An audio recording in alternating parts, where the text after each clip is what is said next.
Good evening, all. Sorry for being late, gay. I apologize, but it's complicated business. But we're here now, and I'm joined by a wonderful guest to discuss this esoteric topic, Mr. Monophthalmos. How are you doing today, sir? I'm doing very well. Thanks for having me. Looking forward to this unexpected talk, so to speak. Not a widely discussed issue, but all the more reason to be excited about today. Definitely, it seems like this little corner of Europe, besides like military history videos, which cover the Livonian Crusade, which we'll get into a little bit later.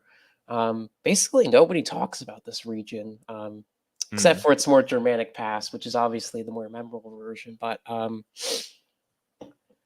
before that, of course, there were other peoples who inhabited this swampy region that is now the Kaliningrad Oblast of Russia. And those Yeah, people were that's the name called, in the Orcish language. yes, and those people were given the name, although we really don't know their actual names, Old. Um, so can you kind of go into what that actually means? How they kind of got that name first? Let's establish that.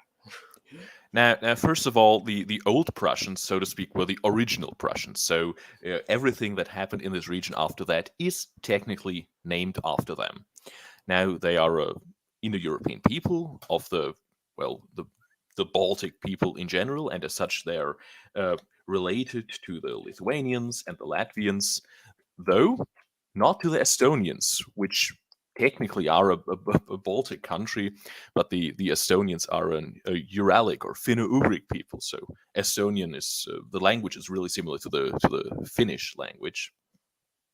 So this is kind of one family right there at the edge of Europe. The um, Baltic people, with the Latvians and the Lithuanians being the eastern part of these people, with the Old Prussians being the now extinct western part of these people.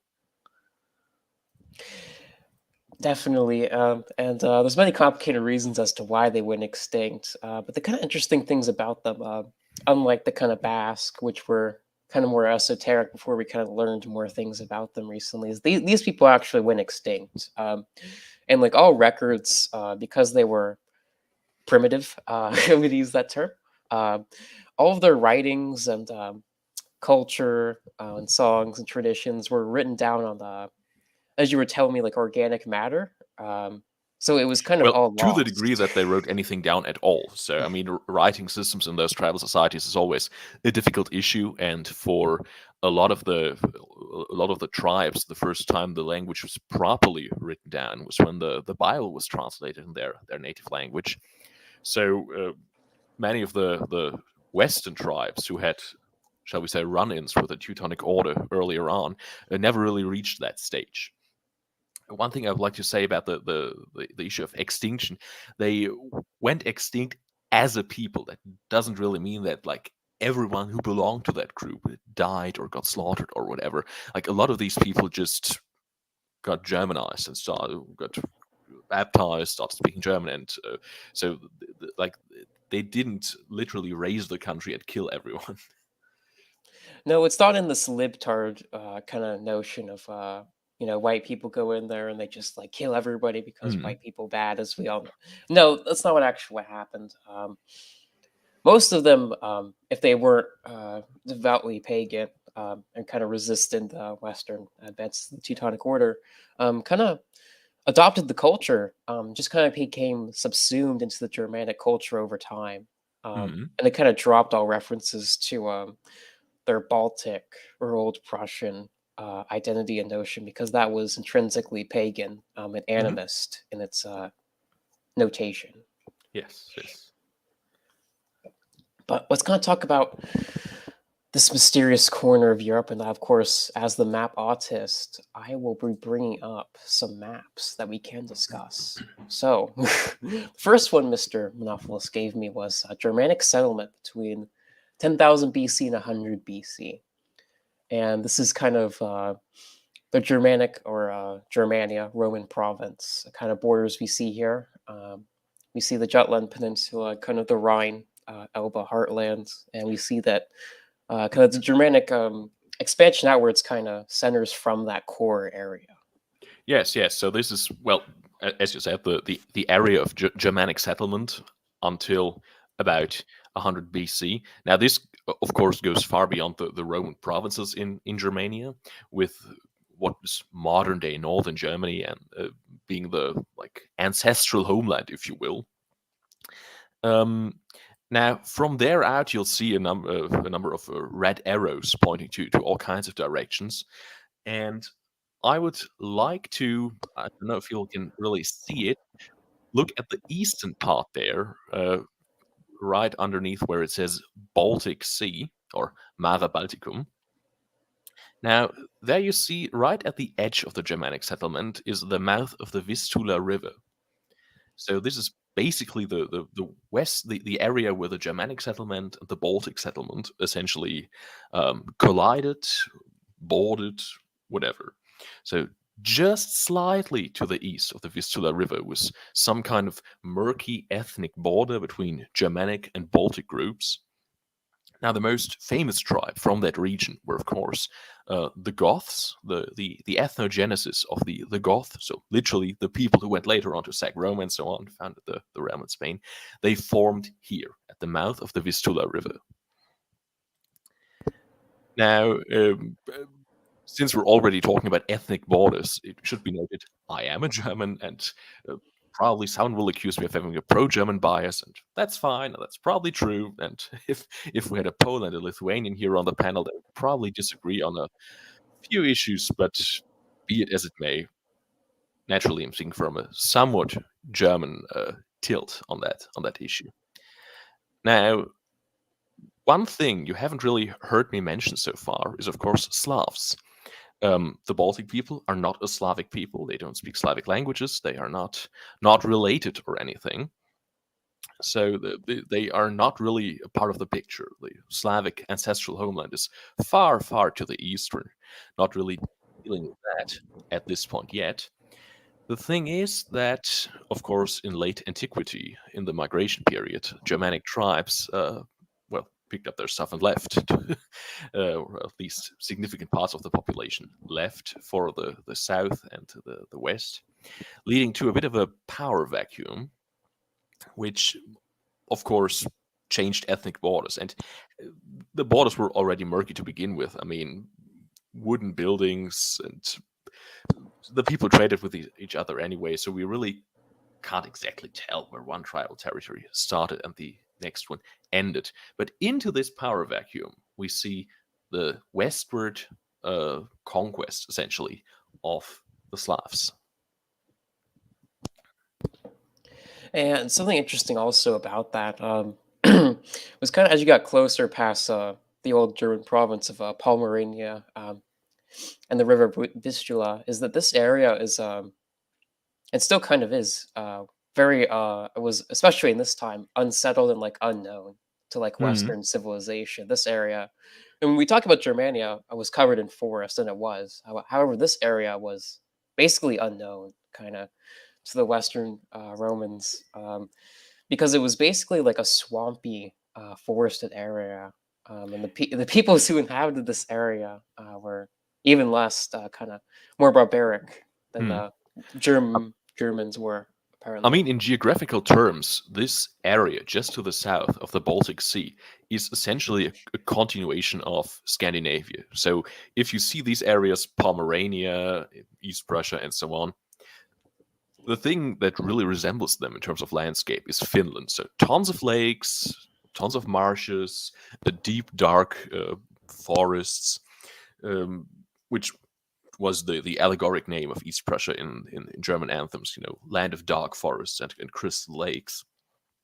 So it always had a pretty rugged and harsh climate and landscape. And of course, to some degree, has always maintained that, even though naturally, plenty of the land has been ameliorated for agriculture. Definitely. Let's kind of move forwards in time here. So we kind of have the Slav migrations, Slav expansions in the 17th and the 700s here. And what you see in this map is actually, you won't see a red arrow that really goes towards the Baltic area. You'll see some actually going towards Germany and the Vistula River in Central Europe, but mostly Southern Europe, because this area was extremely depopulated. And so it was kind of right for these migratory people that the East Slavs kind of were in their kind of heartland of Central Russia and Ukraine.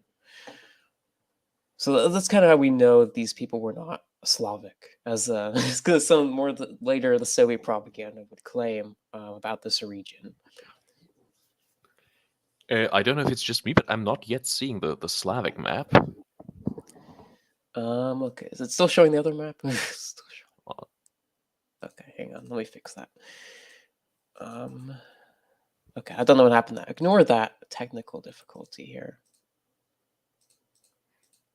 Now, there we we'll go. use this opportunity for thanks to our sponsors, Raid Shadow Legends. Yes, now what you're seeing here is, now can we say that live on air, a civilizational disaster. The forward march of the Slavic tribes in the 6th and 7th century.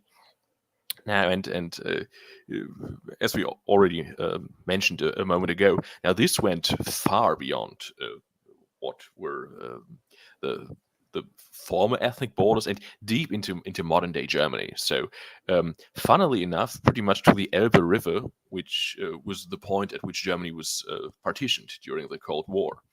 And of course, going deep down into the Balkans. And now this uprooted some really old continuations of settlement.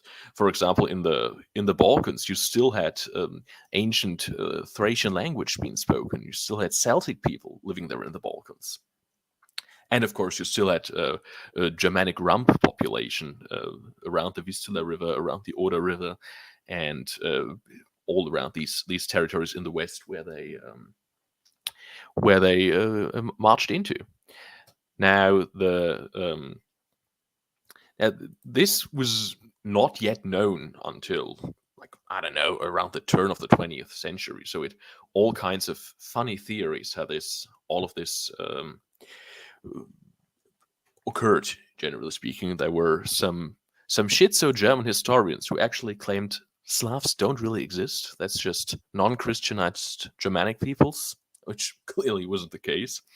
You had Polish noblemen claiming that they were descendants of the Sarmatians, which turned out to be not true either. The Sarmatians were an Indo-Iranic people, or Aryan, some would say. So it was kind of a bummer, so to speak, for the Poles to find out that they, in fact, had been latecomers to the party, if you will, and had, well, conquered these lands from Baltic and Germanic people who had settled there, as we had seen earlier, for like a millennia in certain places. And this is a typical pattern you'll see as far back as you go in Europe's history, is that new ethnic groups typically come from the east through the great kind of highway of the ancient world, which is the steppe, which is what Ukraine, Russia, Siberia, even though Europeans didn't have a conceptualization of that far east, was, because this area is flat. It's notoriously flat, and it's very easy to migrate across. And the very thing important, especially for nomadic cultures, is that there's tons of grass and like fodderland, so that you can support a horse population, which kind of made this process accelerate even more. That's kind of what it's famous for. Now, I mean, the Slavs were, of course, not nomadic people, so we're not quite talking about the Huns or so on. But for example, the Avars or the Hungarians, so with dozens of examples of nomadic people migrating on the highway, as you said, through the steppe. I mean, modern day Hungary, or Hungary in general, is a steppe. I mean, literally in the Carpathian Basin, there is a steppe area. And the further north you go, you get from the steppe and forested area to marshes and lakes and so on. But yeah, we are at a really fucking remote corner of Europe there. Yeah, very unpopulated area. Also, the Hunnic invasions didn't really help with that. Also, the Bulgarians are included in that type of people, because originally their homeland was in Russia and also in Ukraine before they were forced to migrate due to the Huns and also Khazars, which are another interesting people group for many reasons. But we want to go back to our main esoteric topic today. And so let's begin with the story of how the Old Prussians became the New Prussians. Yes, so what we're seeing here is an early adoption of Poland in the 10th century. Now, the Slavic people are generally divided between Southern Slavs, so the Balkans, Eastern Slavs, Russians, people from Belarus, Ukrainians, and so on, and the Western Slavs, which includes Czechs, Poles, and so on. And they were, of course, organized in tribes. And in the 10th century, a number of these tribes were organized into the Kingdom of Poland. Now, the dark red area in the center is the one with the most dense population. And around this core, if you will, you have a number of peripheral areas, Pomerania, Silesia, and so on. And control of these areas was always fragile. And noticeably, you see a chunk that isn't really colored in any color that would designate belonging to a kingdom or so on. And these are, of course, the lands of the Prussians. And you probably can see this mess of blue dots, which is the marshes and the lakes. So this had not yet been incorporated into any realm, and in that capacity was probably the last region of Europe to not be incorporated in any kingdom or empire or so on. Which doesn't mean that they didn't try. Which essentially is how the whole drama about the Teutonic Order started there in that region. But it's important to note that the Prussians, who had to some degree also migrated westward into that power vacuum during the migration period, they retained their independence and their pagan faith deep into the Middle Ages. So even 250 years after this map, we're still talking about independent Prussians there. Yeah, and the other Baltic peoples would qualify under that area. And so let's go into how our history's famous monastic order came to this area. So the Teutonic Order was originally created as an order for pilgrims in the Holy Land, as the Europeans were pushing the Muslims back out of the Holy Land during the First and Second Crusades. However, our famous order, its purpose kind of became less and less important as Crusades to the Levant began to decline in the late 1100s and early 1200s. So they kind of migrated across Europe, actually, a little bit. And they kind of first settled in Hungary, actually, as they were invited in, famously. However, they were quickly kicked out because they were quite unruly as guests in the Hungarian kingdom. Yes. Now, if we're looking at the first Crusades, we're seeing that the bulk of the Crusaders comes from broadly speaking, France, Lotharingia. We have a contingent from Sicily, and so on. So German nobles are not yet that present during the First Crusade. And if we look at early monastic orders like the Knights Templar, they were not mostly French, but they had a strong French influence. And during the Third Crusade, it was notable that a German counterpart lacked. So during the Third Crusade, the Teutonic Order was set up specifically to protect Germans in the Levant. But I mean, of course, the situation in the Holy Land had deteriorated quite a bit. So as you said earlier, they quickly started to look around for a new basis of operations, and they wanted to do this with a territorial basis. And when they were invited to Hungary, that was of course not what the Hungarians had in mind. They just wanted them as shall we say Christian PMCs, and did not intend to give them any kind of land. So after a few years, they were essentially done with the whole Hungarian endeavor. Now the And something kind of intertwined with how the order got its opportunity to begin with, because a bunch of circumstances aligned in their favor to where they could even accomplish this in the first place. And yes. Poland is kind of critical for that as well. Now there's one person we have to note in particular. That is a man called Hermann von Salza, who was the Grand Wizard. Oh, I'm sorry, the High Master of the the Teutonic Order. And he was essentially the right-hand man and most important advisor to German Emperor Frederick II. Not Frederick the Great from the 18th century, but Frederick II from the Hohenstaufen dynasty. And with the support of the Kaiser, the Pope wrote the Golden Bull of Rimini in 1226, which essentially gave the Teutonic Order allowed them to expand into the Baltics.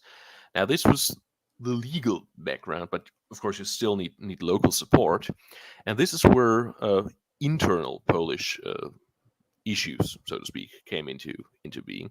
Now, if we take a look at this dark red area here on this map of Poland, we see that right below the area of the Prussians, we see the word Mazovia. Now, these lands were ruled by Duke Conrad of Mazovia, and he had, since 1220, started or attempted to conquer the Prussians, but that didn't go so well. So he invited the Teutonic Order. So we had, at this point, we had the invitation from the Polish Duke, we had the legal backing of the Pope, we had the backing of the Kaiser, and with all of that in mind, the Teutonic Order moved into the area. Definitely, and kind of let's actually go into why they were invited into this area in the first place. And the primary reason they were invited in is because of the Baltics being the last area of Europe being pagan and animist in its religious orientation. And this is also called the Livonian Crusade, which mainly derives around the region of modern-day Latvia and Estonia, not really Prussia, although Prussia is included in this region. But this is kind of the religious backing that is necessary to support this grand kind of endeavor that these knights will take over.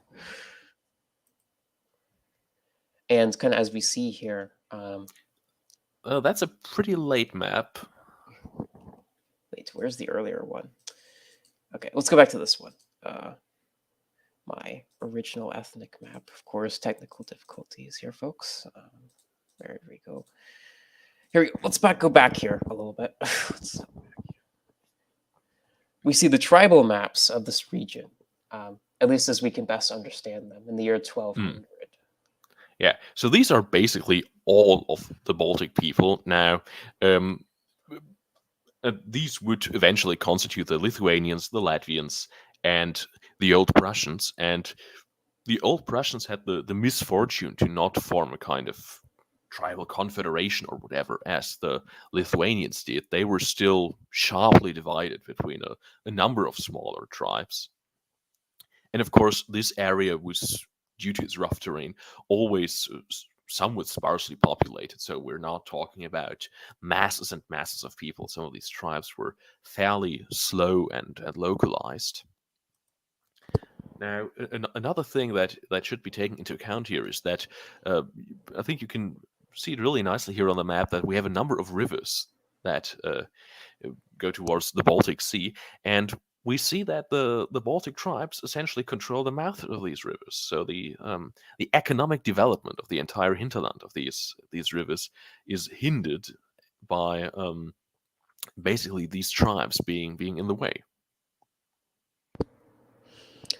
It could also the fact that they were fighting for slaves as well. We have records from the Polish kingdom that the Prussians were actually kind of doing raids across the Vistula and Bug River to capture slaves because they were primarily they weren't unified in the typical way we would kind of view it.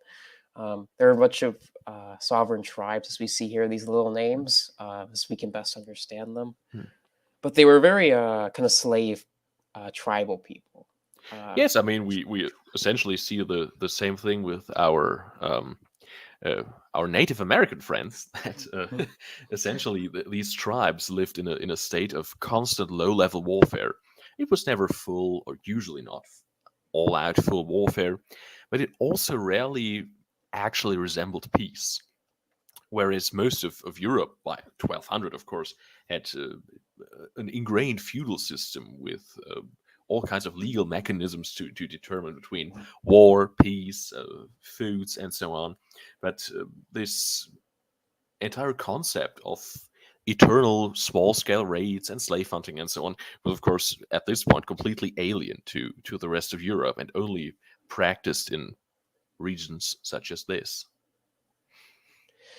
It can also then being kind of out of the way, out of like we'll say classical European borders, which is east of the Vistula, kind of Rhine areas, and also the fact that this region is very swampy. And as we all know through history, anytime an army tries to conquer a swampy area, you have the bigger problem. It's not just the tribes who are hostile to the you have to deal with here.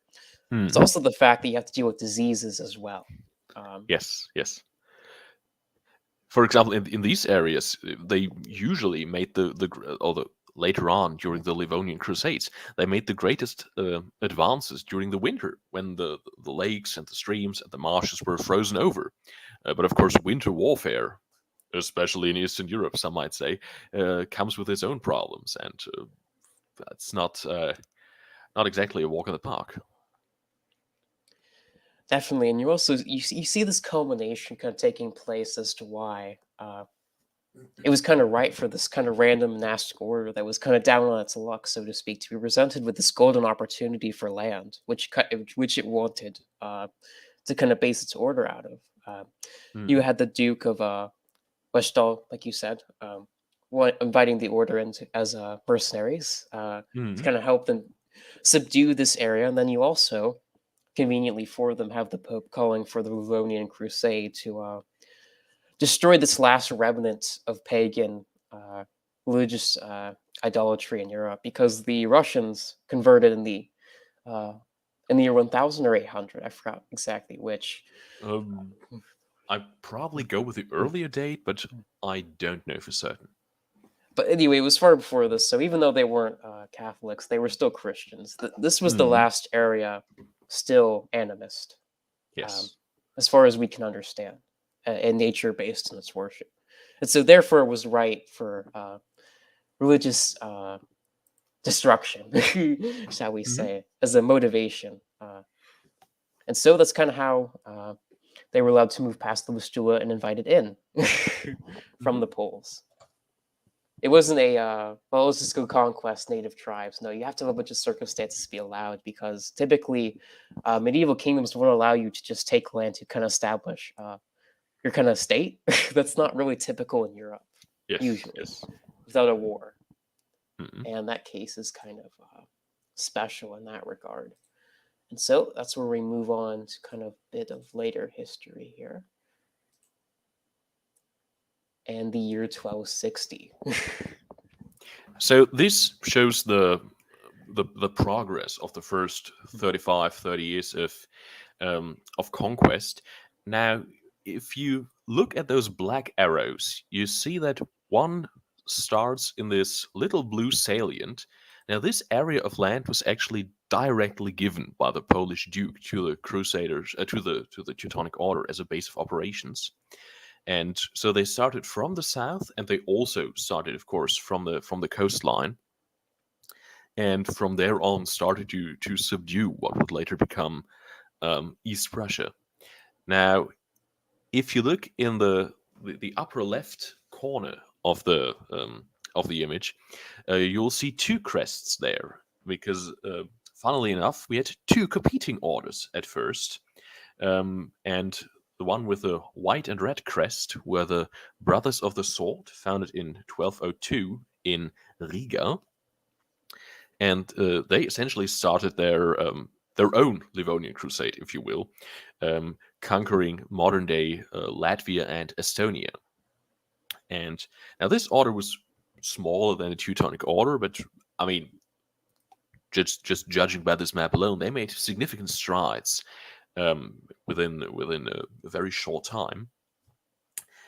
However, in 1236, they were completely BTFO'd in a battle against the Lithuanians, and were essentially absorbed by the Teutonic Order. So the Teutonic Order not only took over what would later become East Prussia, they essentially doubled their territory by taking over peacefully the Livonian, about the Brothers of the Sword, which was once again negotiated by Hermann von Salza, who had originally set up the deal, so to speak, to go into the Baltics with the Pope and the Kaiser.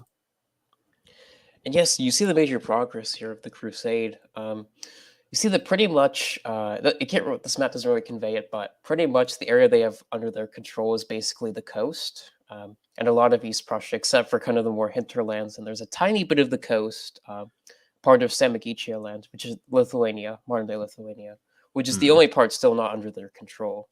Yes, yes.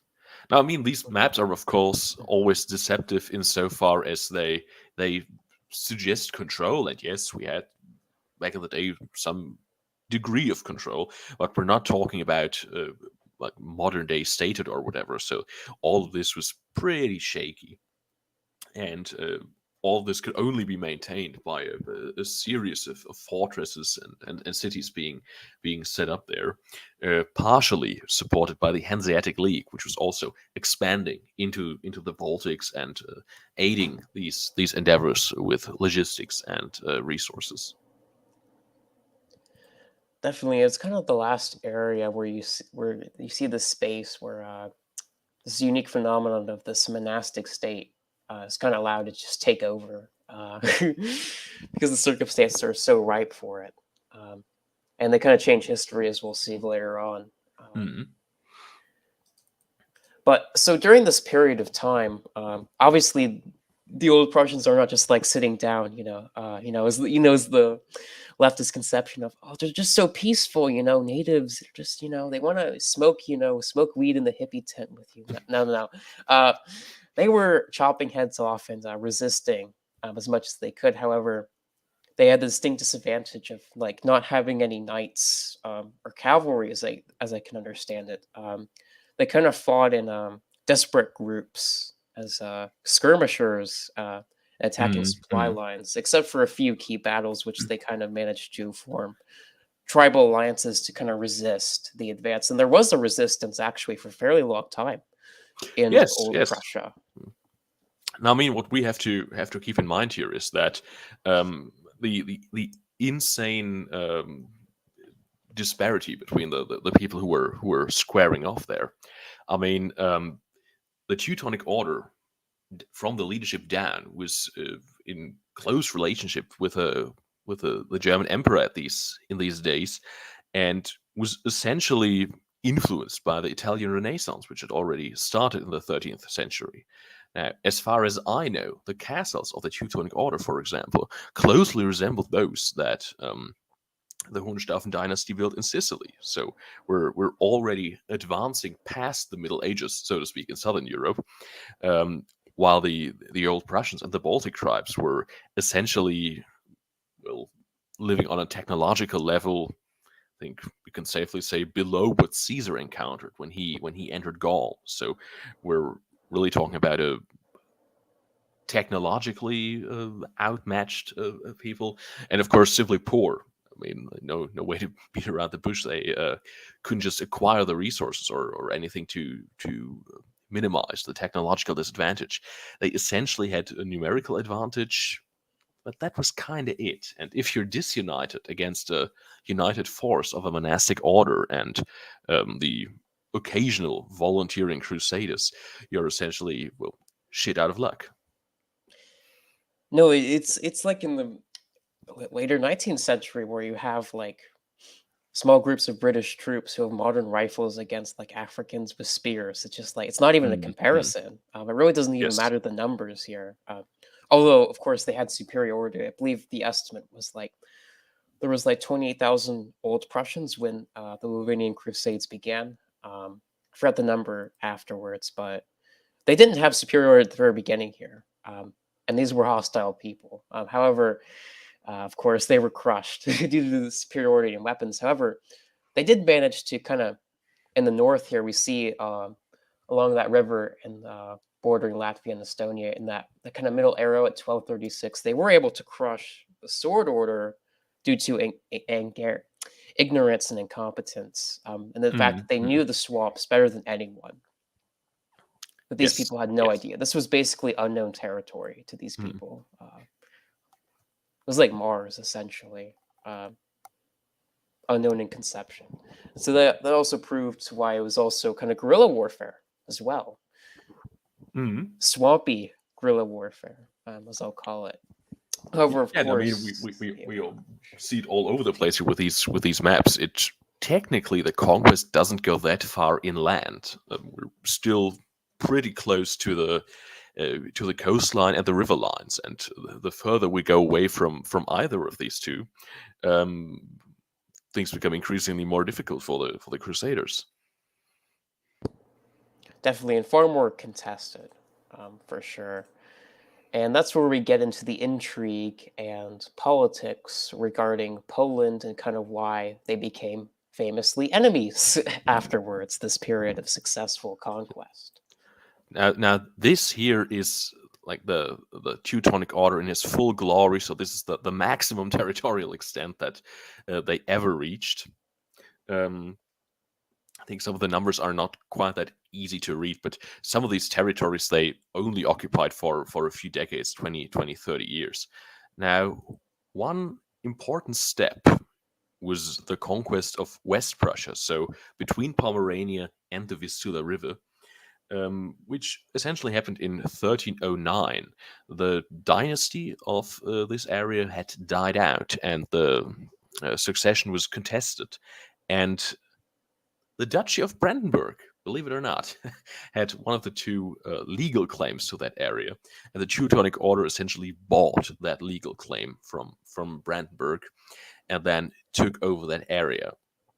And at this point, the Order controlled essentially all the coastline and all the river lines towards the Baltic Sea, which of course the Kingdom of Poland was not really happy about. So despite this being the territorial high water mark, we see essentially the 14th century being like a full century of war. The Teutonic Order never really got extended periods of peace during that time. So we have constant warfare against the Lithuanians, the Polish, what have you, the Russians, everything.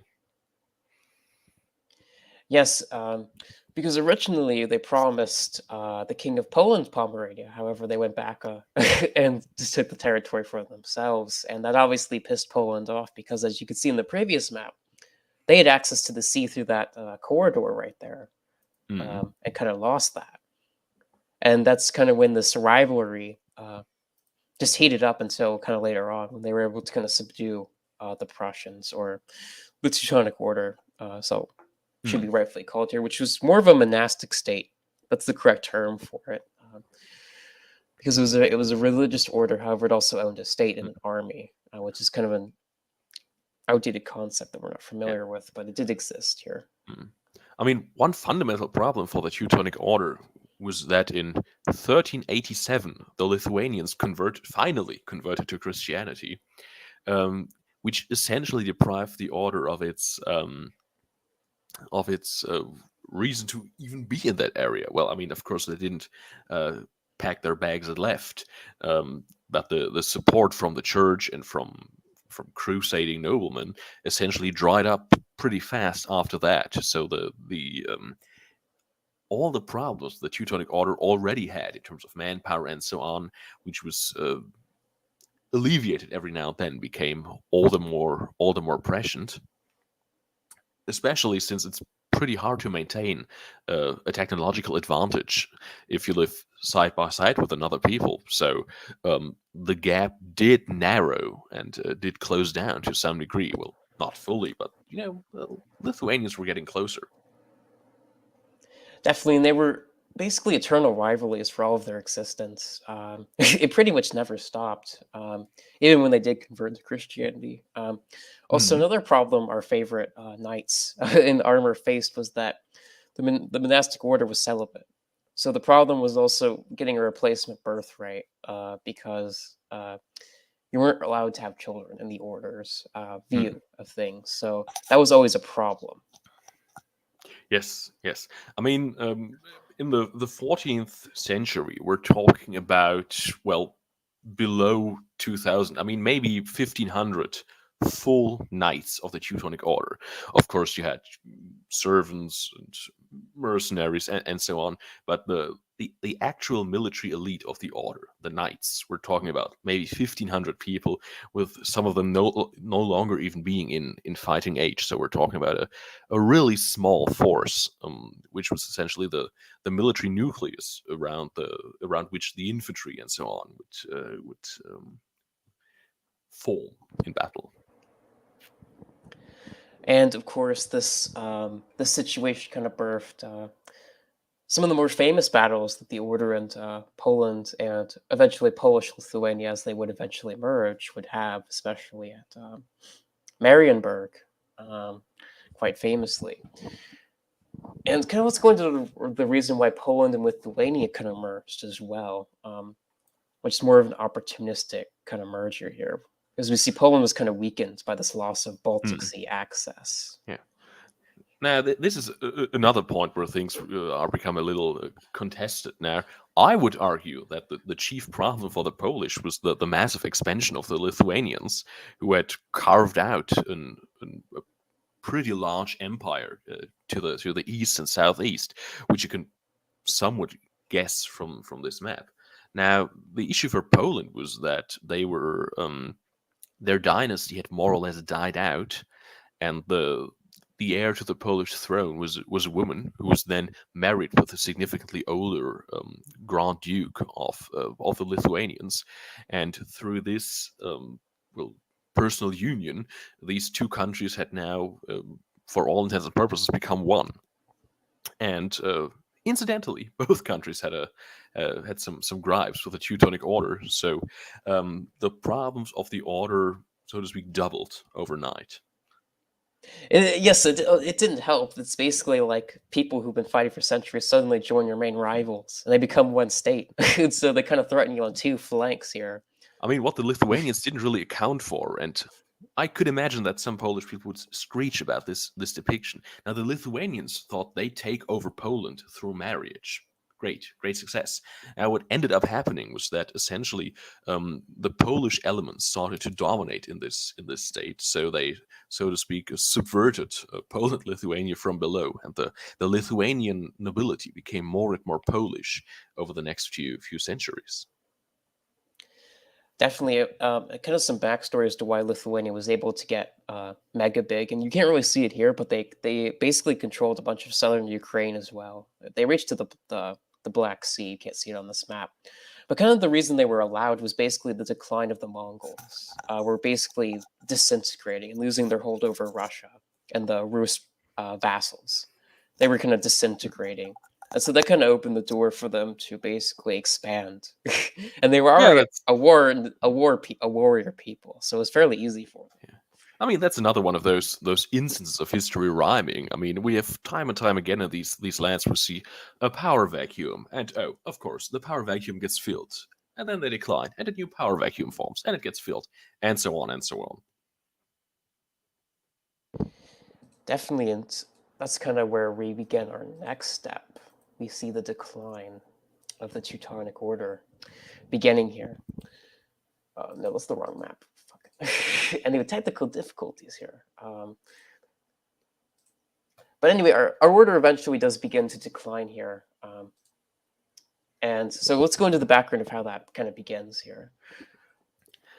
Now, the rot probably had already set on before the fateful Battle of Tannenberg in 1410, but this is where all the problems that maybe were somewhat hidden really came to the forefront. So the order marched out in full force to meet a combined force of the Polish and the Lithuanians, and they got badly beaten. And considering that the order had maybe like 1,400, 1,500 true knights, like a quarter or a third of them died in battle. So it was a complete mess, if you will. And after that, the military might of the order was essentially, well, broken, or at least significantly had decreased. Now, so this was the first part of the problem. The order had not yet lost a lot of territory. They essentially managed to barely hold on. But the price for holding on to the territory was that they had to pay massive reparations for many, many years. If I had a nickel for every time a German state would got crushed by heavy reparations, I'd have 2 nickels, which is not a lot, but it's weird that it happened twice. And this sparked a rebellion in the mid 15th century, which led to a 13-year-long civil war in the territories of the Teutonic Order, between the order itself and a confederation of merchant cities from the Hanseatic League in these territories, who were aided by the Polish crown. So, if you will, the priests and the warriors fought the outside enemy, while the merchants stabbed them in the back. Wow, where have we heard that before in modern history? Typical class warfare there, and interests Mm-hmm. competing. However, some other factors here that kind of led to the decline of our beloved order is that, again, their defeat of the battle was already bad enough at Tannenberg. However, the worst part was those losses couldn't be replaced because, again, the order was celibate by Mm-hmm. its teaching. So it always had to recruit more people in order just to maintain a base of warriors to keep the state going and protected, and other things that are necessary. And so as you kind of lose that, you weaken over time inevitably. And so other elements will kind of fill that vacuum that the order originally held. And they gradually became more and more irrelevant Mm. as time goes on from this point. The order suffered 2 significant territorial losses in the 15th century. Now, when the 13-year-long civil war finally concluded in 1466, um, they lost not only most of their land bridge to their northern possessions, they also lost West Prussia to the Polish, uh, and including the sliver of land from which they had originally started their conquest. And so on top of all of that, we see that in 1435, the northern possessions of the order form a confederation which was de facto independent from the order and was increasingly doing its own thing. So, depending on how strong the high master of the order actually was, he had these lands under control to some degree, but oftentimes these northern possessions would essentially do as they please. So, in actuality, the order a lot of the time was confined to what would later become East Prussia. Yeah, it became gradually confined to its kind of original starting position here. And also, it didn't help the fact that those territories in Estonia and modern day Latvia were kind of cut off because this map doesn't show it, but this little corner here, they recaptured the coast essentially. So they were kind of cut Mm. off and kind of confined to what we classically consumed to what East Prussia's borders were. Yes, Um, yes. Besides the kind of more nightmare of kind of Western Prussia, which is a very fascinating story. Mm. But it's definitely interesting. I'm not exactly sure how much money those eastern territories produced, but it doesn't help when you're losing territory as a state. That's never good. Can't bode well for your future either. Yes, of course, and I mean these areas in the Baltics were then gradually picked apart. The Danish took parts. We had Swedish settlement there. The Russians and the Swedish fought over it. The Polish-Lithuanian Commonwealth eventually got part of it. So it was really a free for all. And essentially, these lands did not come firmly under anyone's control until the 18th century. So uh, these were essentially lands who were subject to war time and time again. So, and in this regard, they were hit harder than East Prussia during the 16th and 17th century. Yeah, they basically became borderlands between the Swedish, Russian, and Polish spheres of influence here. Mm. Kind of culmination Yeah. that area of the Baltics. The perils of not having natural borders. Yes, also the fact that the Baltics can't, again, as we said, they have a tiny population. I don't even know, I don't know exact population figures here for the 1400s here, but it can't be a lot because again, these areas are still swamp. They may have some cities now and a more kind of Western influence, but they're still fairly sparsely populated and rural. So they can't really host naturally a large population like the flatter countries of Western Europe can naturally hold. So that Yeah. also doesn't bode well for them being naturally independent. Yeah. Now, for the order, this would essentially lead to them becoming, legally speaking, vassals to the Polish crown. Now, Western Prussia was directly annexed by the Polish crown, while Eastern Prussia was just formally a vassaldom of the Polish crown, while maintaining a high degree of independence. I mean, after all, it was still a monastic order protected by the Pope. So, as a Catholic nation, you can't really just take it over like that. It will still go poorly.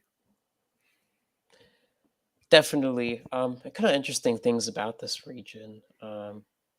Was at this point, the order went from its high mark of controlling basically all of Livonia, the Baltic coast, to basically being a rump state under its former kind of enemies, now being essentially its masters at this point. And so that's kind of where, by this point, Furley, the old Prussian identity has been erased, pretty much. It's been Germanicized. That's kind of Yeah. been accruing throughout the background as our story kind of unfolds here. But I mean, there probably was still some elements, especially in the rural areas, Yes, because they those were areas were not fully Germanicized. they were essentially confined to small settlements in the rural areas where their native languages were still spoken. And to the best of our modern day knowledge, this didn't stop until the early 18th century. So in 17, 15, 16, 17, and so on, we see a great epidemic sweeping through, well, large parts of Europe, but also East Prussia, wiping out the last few communities of people who still spoke the ancient Prussian language. Which was kind of tragic because we really didn't really know what they kind of spoke. However, we know where they were Baltic anyway, so that's all we really know about them. Hmm. But that's not the main reason why the region is so famous, even though they're definitely a fascinating footnote in that. There's also the fact that Prussia's kind of destiny was changed, kind of as we kind of approach the more 1500s here, with Prussia's ultimate kind of fate here. Yeah, so what we're seeing here are the possessions of the House of Hohenzollern in 1618. Now, the Teutonic Order, it still exists, but the Teutonic Order in East Prussia decided in 1525 that their position as a monastic order was no longer feasible.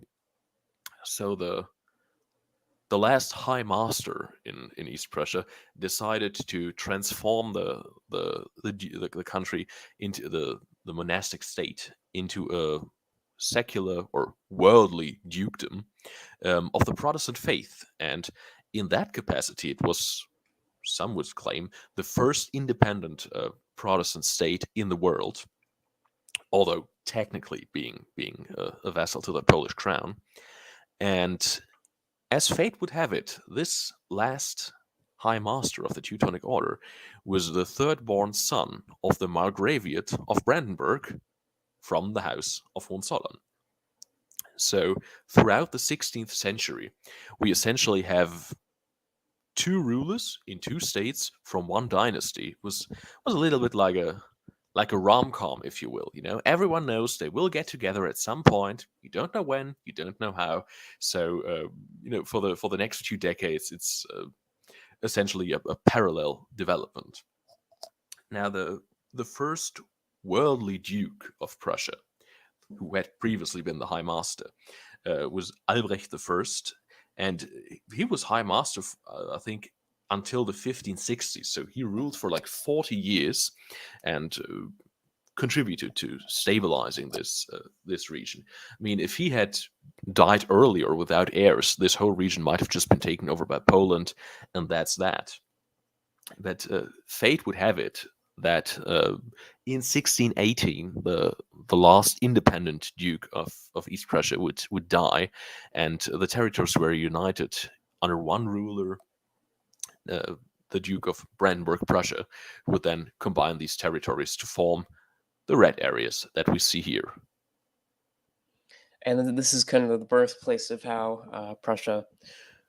Because they're starting to see kind of the formations here of what would become the Kingdom of Prussia, and of course the kingdom that Frederick the Great would turn and kind of begin uniting Germany with. This new state was in a unique situation insofar as that their core possessions in Brandenburg and in the west were, of course, still part of the German Empire and subject to the German Empire, but their eastern possessions were not a part of the German Empire.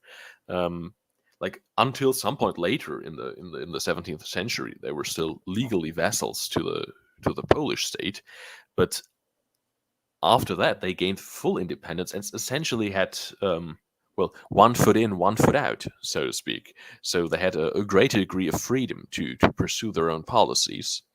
And if we look at German dukes during the 18th and 17th century, a lot of them desperately scrambled to become kings somewhere abroad. So we have the Duke of Saxony becoming king of Poland for a while. We have the Dukes of Hanover eventually becoming kings of England, for example, and plenty more examples of failed attempts to secure a foreign crown or a crown abroad, so to speak. And eventually, so too would Brandenburg Prussia succeed in becoming a kingdom in 1701.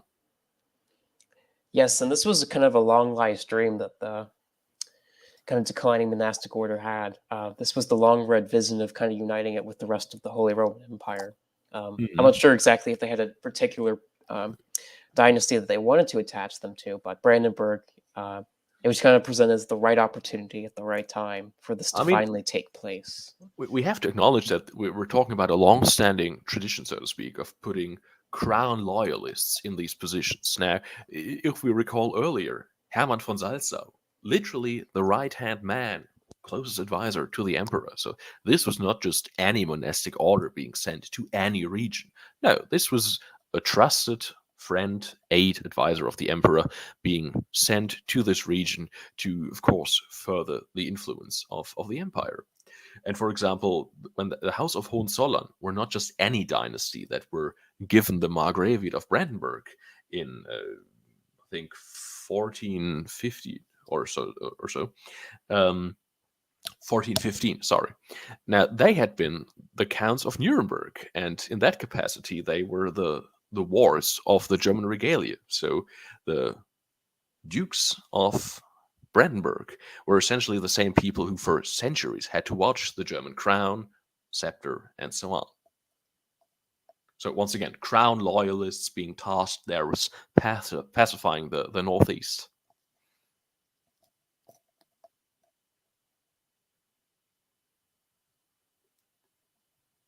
Hello? Still there? Yes. Oh, sorry. It's good to see them kind of resolve some of this border war, which is just insane. So I take it you're over Moldbach's patchwork vision. I would say yes, I am over Mr. Mr. Breadbold's vision of power. But kind of addressing kind of the image in the background here I have, with the kind of mysterious, you kind of get a glimpse of kind of what this region was like in its medieval conception, with the forest and kind of swampy areas. But it's definitely a little corner of Europe that really doesn't get talked about very much, kind of its prehistory. Mm-hmm. Yes. I mean, much of Europe, in the Middle Ages at least, had managed forests for timber. Some of them had been cut down, of course, for agriculture. But here we really had like ancestral primal forests, all virtually untouched by human enterprise, or just lightly touched. And the animals were different too. For example, the European bison, the Wiesent, was still present there, and in some small capacity still is. Now, until 1200 or so, we still have wild horses in much of Europe. We have wild wild bulls, ox, they were called, of enormous size. So this was really a rough, wild, and rugged terrain, to a degree that was unknown to the people of Western Europe at this point. It was sort of just almost this perfect place for this like almost unknown order to kind of take over this unknown land, kind of civilize it, and turn it Mhm. into eventually what they could have never have known would become the kingdom that would whose vision would unite Germany. Yes. Because born out of this primeval forest, which is just utterly fascinating here. Mhm. Another interesting thing about this region was actually it probably held some of the last oryxes in Europe at some parts of medieval Russia and Ukraine, which was an animal that existed since the ancient world. The Egyptians had them painted in their sphinxes and tombs of the kings, the Yes, yes, exactly. pharaohs, That was the name I was searching for. It's our ox in oryx. German. Oryx in English. Okay, great. And it was kind of the last place where that would exist. Mhm. I think the last ones were hunted to extinction in the 1600s, I believe. Yes, by the elites of Russia, the medieval principalities of Russia. Mhm. And so that kind of that story there. But who knows what could have existed in the medieval forests of Livonia and Old Prussia? Because we kind of just don't know. The records are very murky, so we I really don't mean, know. they're trying in earnest to reverse engineer these animals through selective breeding of all kinds of bovine races from all the continents you can imagine. But the problem is, of course, you have a hard time sequencing the original genome of that animal to see how close you're actually getting to the real thing. But that's still a work in progress, and I wouldn't be completely shocked if during our lifetime they get to recreate that animal. Well, it's kind of like the woolly mammoth thing, where they would talk about bringing that back for 50 Hmm. years at Hmm. this point. We'll see if it happens, but modern I day mean, science doesn't really do things well, I in would my be opinion. thrilled if they pulled it off. If we got to see herds of mammoths grazing Eurasia, that would be awesome. Yes, truly the Orient vision of reality. Hmm. Spengler's vision, of the ultimate kind of Western Faustian man would be reborn in a sense. We kind of got that Yes. vision. Well, with the closing notes here, what do you find kind of most interesting about the Old Prussians as kind of the legacy bearers of what would become Prussia? Now, what always fascinates me about people like this is that at the same time, some of the things seem somewhat familiar. I mean, if we look at their pantheon, we see the usual suspects, if you will, that have their counterpart in Zeus, in Mars, and so on. But then again, it's completely alien, and uh, of course, we're talking about many centuries past any kind of European paganism. And to some degree, the Baltic countries are still very much connected to their pagan roots, um, even though they technically got Christianized in the 14th century, late 14th century. In the rural areas, of course, the traditions were kept alive. And to my knowledge, there are still areas that at least would claim that they have an unbroken chain of some kind of worship, although at the nowadays it's to some degree new age hippiedom and and stuff. But it's nice to see them being really in touch with their roots. Definitely, it is fascinating to know there might be a corner of this, not the Old Prussians themselves, but kind of a drop of what their culture probably looked like. And it probably looks something similar to what the groups in Lithuania and Estonia practiced. And the insane thing about all of this is that, like many places in the Western world, we see a decreasing population in the Baltic countries. And what are they doing? Well, they're recreating the ancient forest. They're planting trees like crazy. So the area is essentially, to some degree, reverting back to its original form. Yes, you see them kind of, even though they're using this environmentalist retardation, they're kind of, even though they're kind of reinvigorating the mysterious kind of legacy of this area. It also doesn't help the fact they don't have any kids. So, I mean, this is one of the conundrums of Eastern Europe. I mean, if we're just talking about Latvia, for example, now, like some people might probably know this, but Latvia had a crazy number of volunteers for the forbidden electricians during World War II. And these people are still very much venerated in Lithuania. So, on one hand, they're super aligned with the EU and NATO and everything, and completely on board with that. But on the other hand, they're all about, ancestral worship and our anti communist heroes and everything. So, we're, I wouldn't say it's schizophrenic, but it's a weird parallel.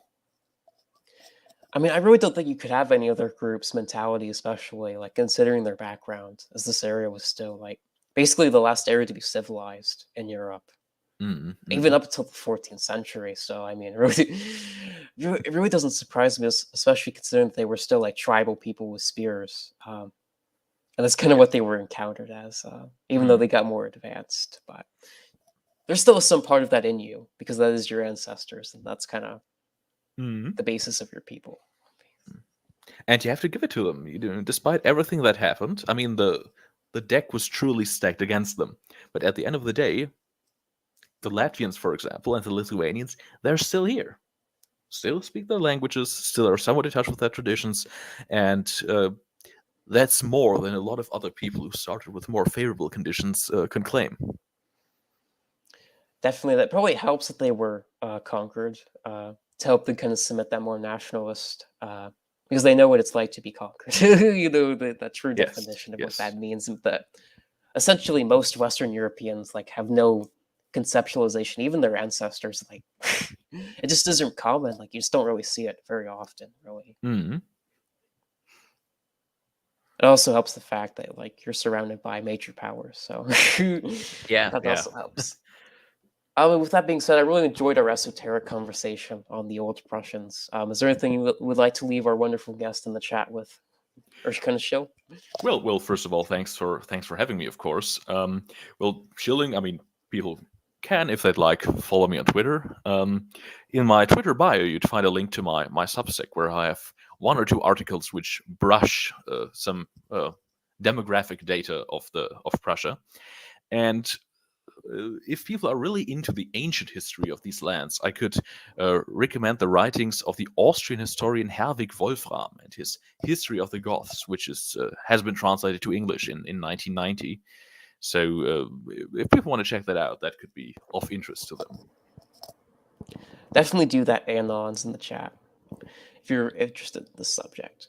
But with that being said, I hope you have a great rest of your afternoon. And if you enjoyed this channel, like and sub, as it's always appreciated. Remember, everyone, the lie can't last forever. We're going to win. The end.